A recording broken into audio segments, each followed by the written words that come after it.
Bienvenidos al Semanario de la Llave. Soy Jorge Garcés, director de este espacio virtual, un espacio para que pensemos globalmente. Tenemos noticia en desarrollo, así que comencemos, por favor. Noticia en desarrollo. Gracias, Jorge. Tenemos varias noticias en pleno desarrollo. No sabemos si en realidad ha cesado la guerra entre Estados Unidos e Irán y ambos se contradicen sobre el cierre del estrecho de Hormuz. Alcanzamos el compromiso de que Irán no va a tener un arma nuclear, que era, según Trump, el 95% de todo lo que estaba en discusión. No sé si lo escucharon, pero terminamos la guerra hoy. Así es como se expresó el presidente de los Estados Unidos en este meeting telefónico en apoyo al vicegobernador de Georgia. Compañeros, los saludo desde Teherán. En estos momentos, creer o no creer, esa es la cuestión. Y la agencia noticias Fars ha dicho que por ahora Irán no ha acordado firmar ningún acuerdo, ni siquiera un memorando. Pero horas antes ha sido el medio de comunicación Axios quien había dicho que un emisario qatarí se había reunido con el ministro de Exteriores de Irán, Abbas Karachi, y que sí que habían llegado a un acuerdo, así que hay información bastante contradictoria por el momento. Vamos al estrecho de Hormuz para saber si se encuentra abierto o cerrado. El estrecho de Hormuz se encuentra en este momento bajo un cierre total y una parálisis operativa prácticamente absoluta, aunque la situación podría cambiar este fin de semana. En el estrecho de Hormuz también se ve también a docenas de barcos varados cerca de Qasab. Docenas de barcos y petroleros que permanecen anclados en alta mar cerca de la ciudad de Qasab, en el lado omaní. Por otro lado, en Perú se cuenta voto a voto. La candidata Keiko supera al progresista Sánchez y la izquierda comienza a denunciar fraude. Desde Lima, Perú, y con el 98,24% de las actas escrutadas, el resultado final de las elecciones presidenciales podría tardar hasta 2 semanas. Peruanos aún no saben con certeza quién será su nuevo presidente. El empate técnico entre la ultraderechista Keiko Fujimori y el izquierdista Roberto Sánchez mantienen al país en vilo. Juntos no alcanzaron ni el 30% de los votos en la primera vuelta. Para muchos, la decisión final no fue elegir a quien mejor los representa, sino impedir que el otro llegara al poder. ¿Y terminaste votando por alguien que sea lo contrario? En realidad ha sido algo también inconforme para mí. No estoy satisfecha con mi voto, pero ¿qué podemos hacer? Pues no. Por un lado, muchos rechazan a Fujimori por la herencia política de su padre, Alberto Fujimori, y por las acusaciones de corrupción y manejo de poder a través de su bancada en el Congreso. Del otro, hay quienes asocian a la izquierda con la violencia de Sendero Luminoso durante el conflicto armado interno entre 1980 y el año 2000. Titulares de la semana.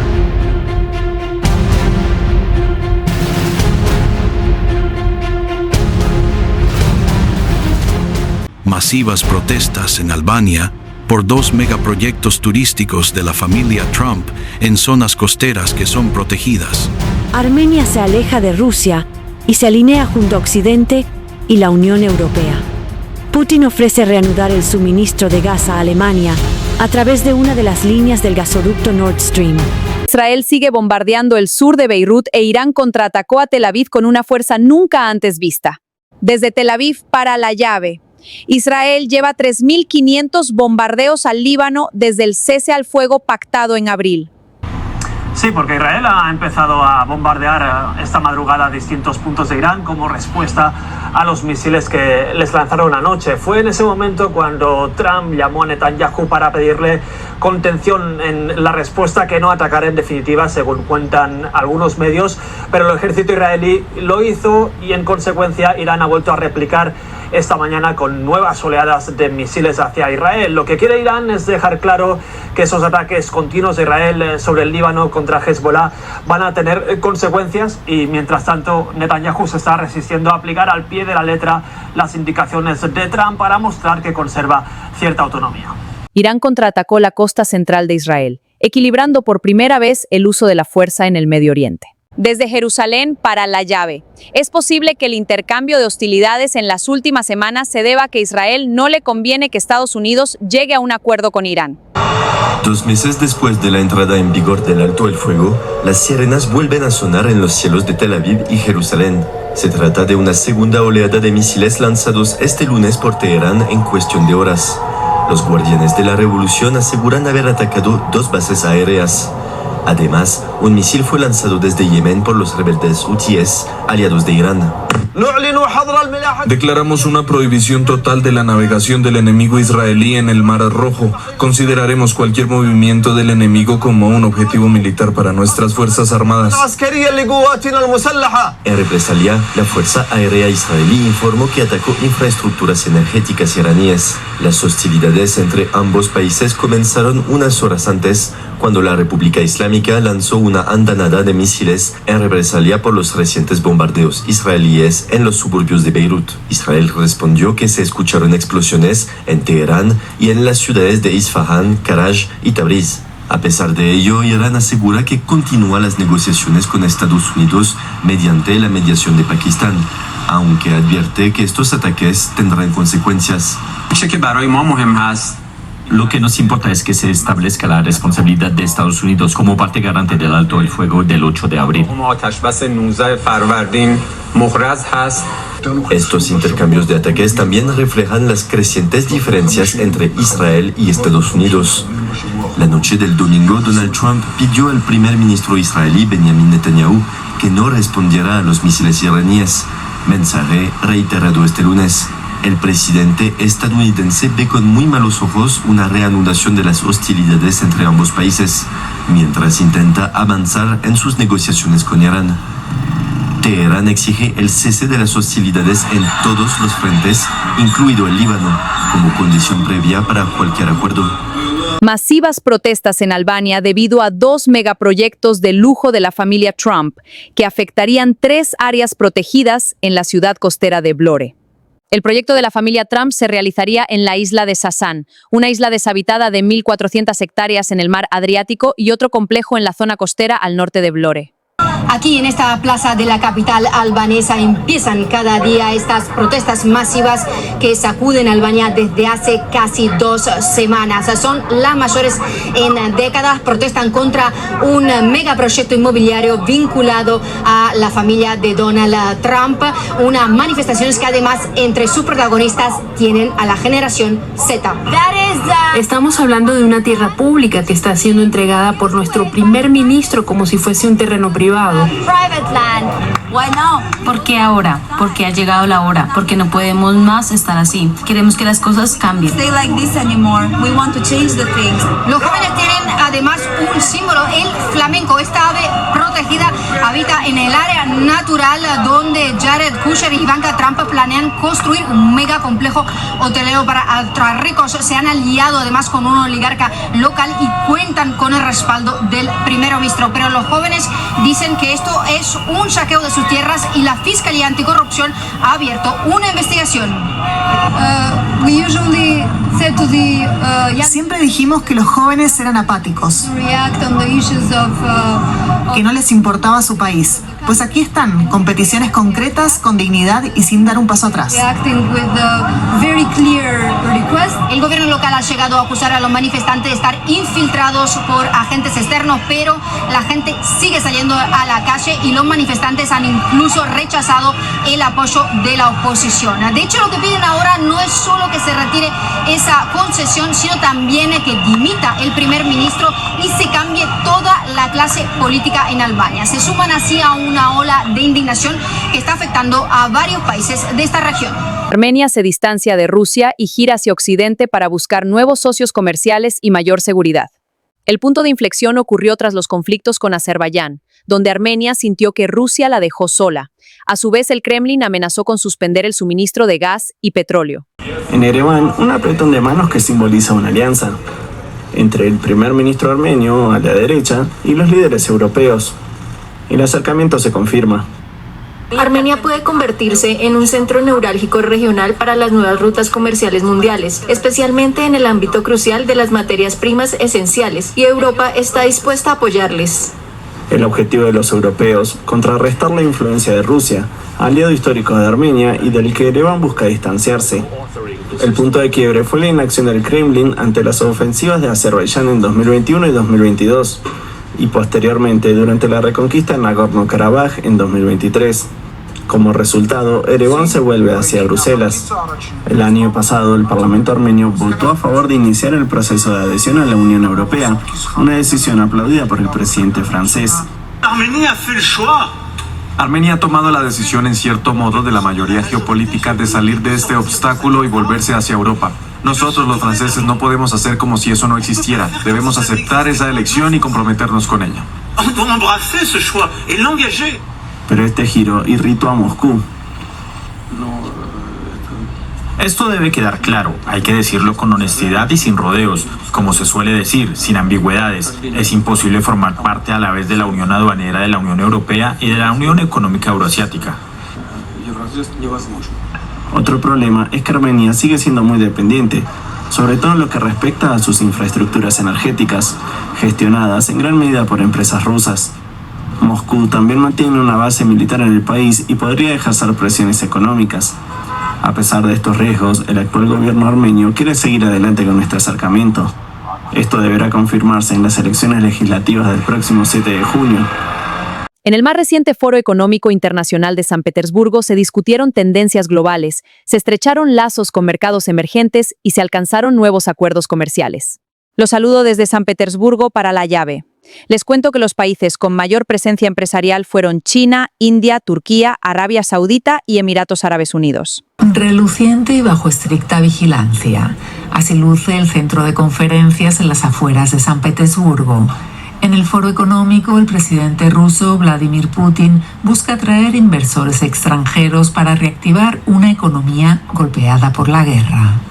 Desde 2022, con el inicio de la guerra en Ucrania y las distintas sanciones, las relaciones económicas de Rusia se han desplazado con fuerza en dirección a Asia. China se convirtió en su principal socio comercial. Más del 30% de las exportaciones rusas van a este país.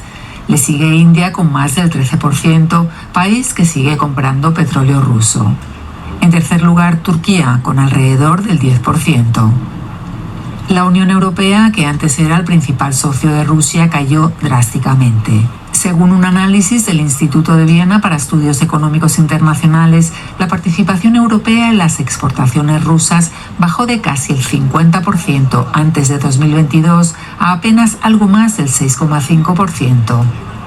Entre los invitados más destacados este año figuran los representantes de Arabia Saudita, un país cada vez más importante para Rusia.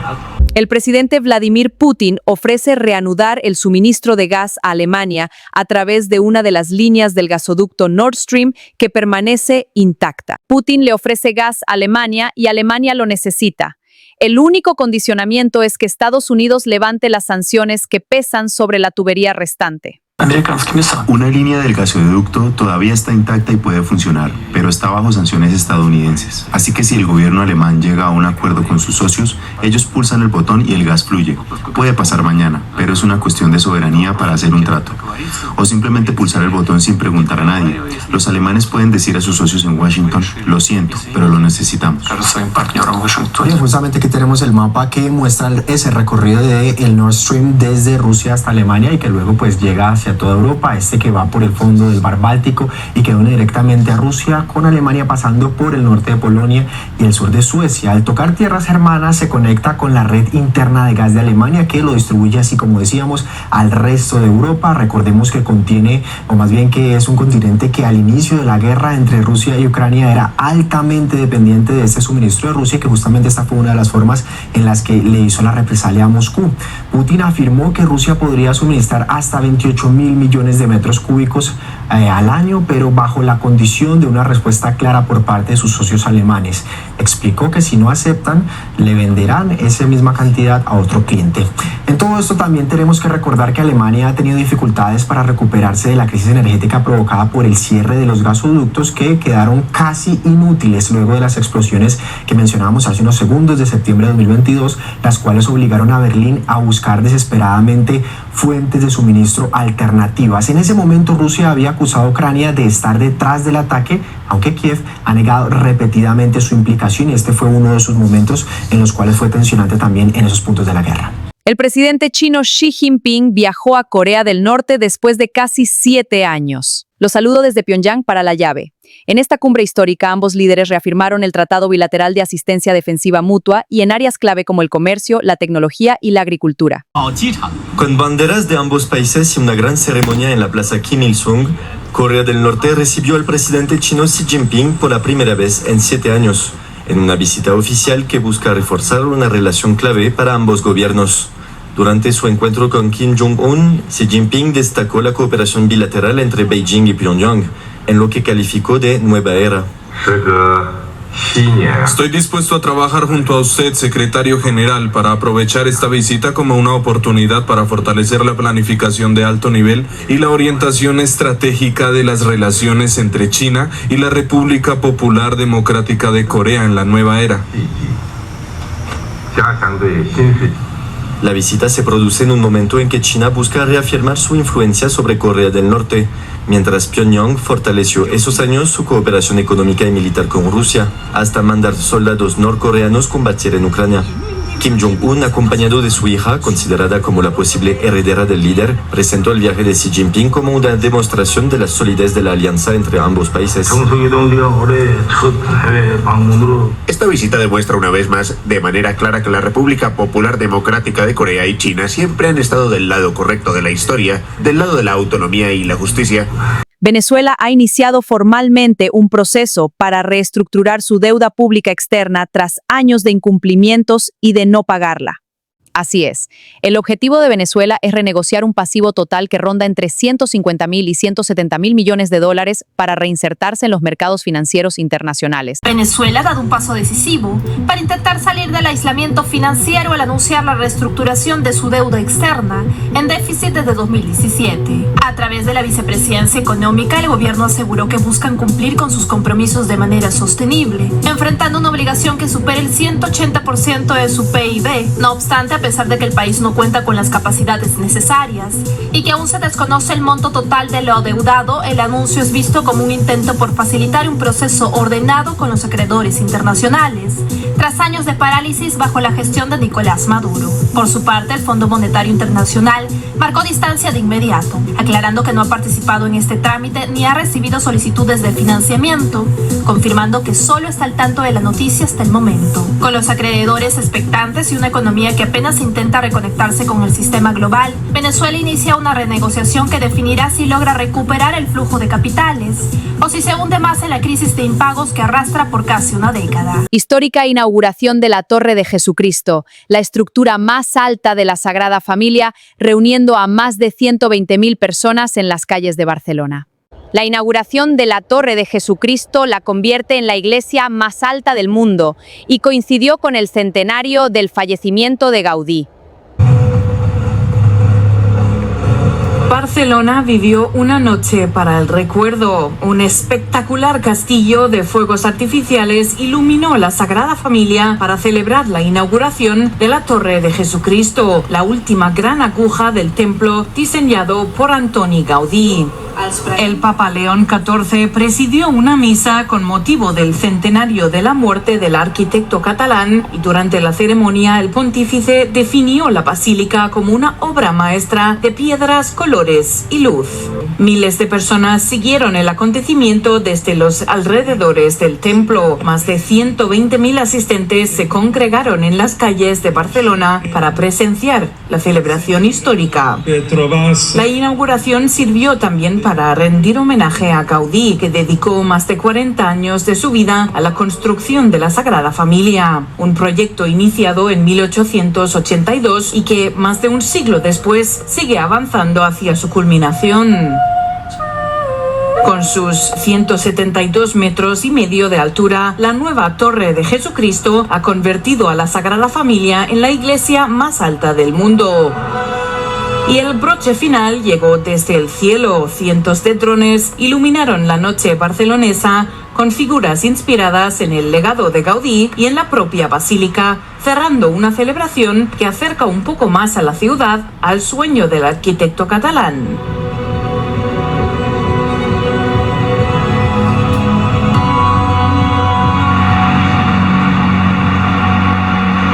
Gracias por hacer llavería con nosotros.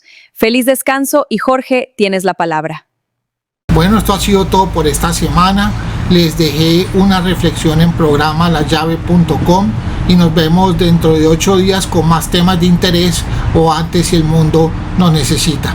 Chao.